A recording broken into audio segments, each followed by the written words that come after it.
Assalamualaikum warahmatullahi wabarakatuh. Selamat pagi, selamat sejahtera. Salam jumpa dengan Agrimbur dalam rangka titip pembuatan silase di kandang kami.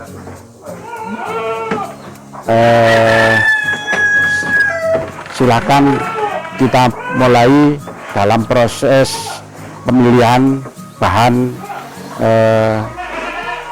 silase. Saya akan menjelaskan proses dan pentingnya pakan di silase. Yang pertama fungsinya adalah menyegarkan, mengawetkan pakan hijauan yang segar, agar pada saat panen raya kita bisa menimbun dan kondisi gizinya bagus, masih bagus, dan peningkatan daya cernanya juga meningkat. Yang pertama adalah bahan silase. Bahan silase yang terbagus dan banyak kita temui adalah jagung dan tebonnya seperti ini. Jadi pemilihan hijauan ini harus kita pilih yang terbagus, jagung yang masih ada buahnya jagung. Buahnya jagung yang seperti ini, bisa muda, bisa agak tua sedikit atau yang sedang. Gunanya apa? Ini adalah sumber protein. Sumber protein ini adalah untuk diuraikan menjadi silase yang bagus, dan kami tidak perlu menambah mikroorganisme buatan kalau menggunakan jagung ini, karena di hijauan ini sudah banyak mikroorganisme yang secara alami, dan nanti kita kulturkan dengan anaerobik, jadi tidak ada oksigen. Nanti disimpan di wadah yang sudah minim oksigennya, nanti akan terjadi urean silase itu sendiri, dan nanti proteinnya sangat bagus. Tidak hanya bahan jagung aja yang bisa di silase, sebenarnya banyak bahan yang lain, nanti kita jelaskan untuk bahan-bahan yang lain. Itu dari bahannya. Kemudian bahan, kenapa kok jagung? Satu, memang persyaratan dari protein. Kedua, banyak tanaman jagung di wilayah Malang, mungkin di daerah lain menyesuaikan. Mesin chopper ini alat yang utama yang harus kita miliki agar silase kita berjalan dengan lancar. Ini mesin chopper. Mesin chopper yang saya miliki ini kami menggunakan mesin diesel 8 PK, cukup besar, tidak seperti pada peternak lain. Karena chopper kami adalah untuk menchopper jagung. Jagung ini keras, jagung ini sangat keras, sehingga kalau chopper-chopper kecil bisa mudah rusak. Kemudian ini pisau-pisaunya. Pisau-pisaunya bisa dibuka, di dalamnya sepintas. Jadi pisau-pisaunya harus besar.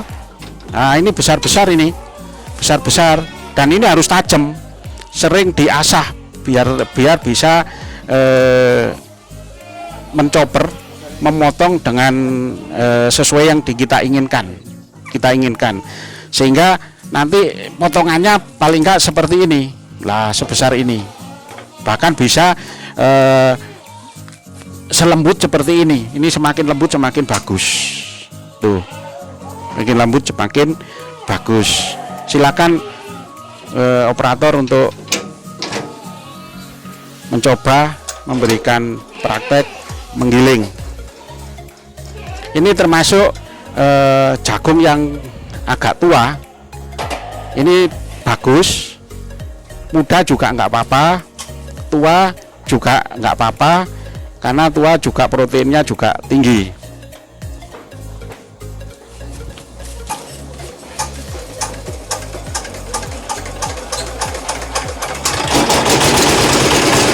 Nah, silakan.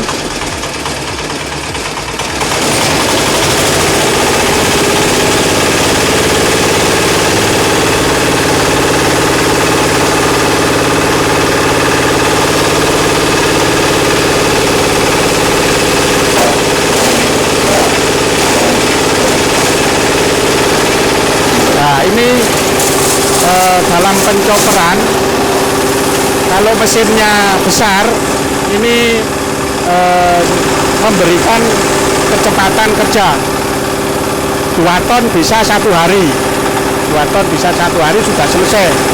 Semakin cepat kerja, semakin proses pembusukannya semakin berkurang dan semakin bagus. Nih. Dan ini hasilnya ini, nah ini jagungnya sudah bagus, sehingga dengan ukuran mulut kambing bisa masuk. Oke, terima kasih. Ini penjelasan kami, pengalaman kami, moga-moga bermanfaat bagi kita semua tujuan bangsa. Ketiga adalah jagung yang sudah dipotong-potong melalui chopper ini dimasukkan di dalam tong. Kenapa tong? Adalah ini untuk keamanan agar hasil silase tidak diserang oleh tikus. Biasanya kalau dengan apa namanya sak dan plastik ini diserang oleh tikus karena nanti rasanya sangat enak sehingga tikus senang. Oleh sebab itu harus tong yang bagus. Tong biayanya memang mahal, 1 tong ini bisa 225.000. investasinya memang mahal, tapi ini bisa jangka panjang. Kalau sak murah tapi mudah rusak sehingga lebih mahal dalam jangka panjang. Yang pertama adalah yang bentuk coperan ini dipadatkan seperti apa? Ini ditumbuk. Nah, tumbuknya ini paling enggak 5 kilo biar semakin padat. Ini ibu-ibu bisa bekerja, bapak-bapak juga sangat mudah. Nih, kemudian jagung ini harus masuk dicampurkan dengan hijauan ini, harus masuk. Kalau nggak masuk, ini bakterinya nggak bisa menguraikan proses silase sehingga tidak ada gunanya. Nih, ada memang yang menggunakan mikroba buatan ya boleh-boleh saja, tapi menambah ongkos dan kalau dosisnya terlalu banyak bisa proses pembusukan. Mungkin itu dari proses pemadaran. Selanjutnya proses pemvakuman. Nah, ini proses vakum setelah dilapisi plastik, dipadatkan, kemudian masih divakum. Gunanya vakum adalah mengurangi oksigen yang ada di dalam kemasan, karena yang bekerja nanti mikroba anaerob untuk menguraikan protein-protein dalam proses silase seperti ini. Setelah itu diikat. Nah, proses ini yang seringkali tidak diperhatikan oleh banyak orang. Kalau sudah divakum ini yang bekerja adalah mikroba anaerob, semut, parasit semua akan mati di sini. Jadi kelebihan silase di samping untuk memudahkan pencernaan akan membunuh parasit-parasit yang merugikan di pencernaan kambing, termasuk telur-telurnya cacing akan habis di sini. Dan ini bisa tahan berapa bulan pun asal nggak bocor. Kalau bocor nanti busuk. Mungkin itu dari proses pengemasan.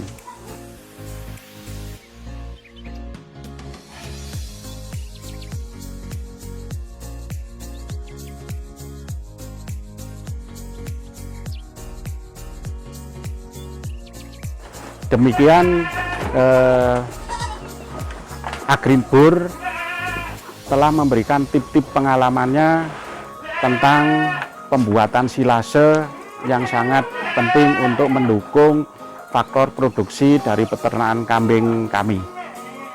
Demikian, nanti ketemu di tip-tip pengalaman yang lain di acara berikutnya.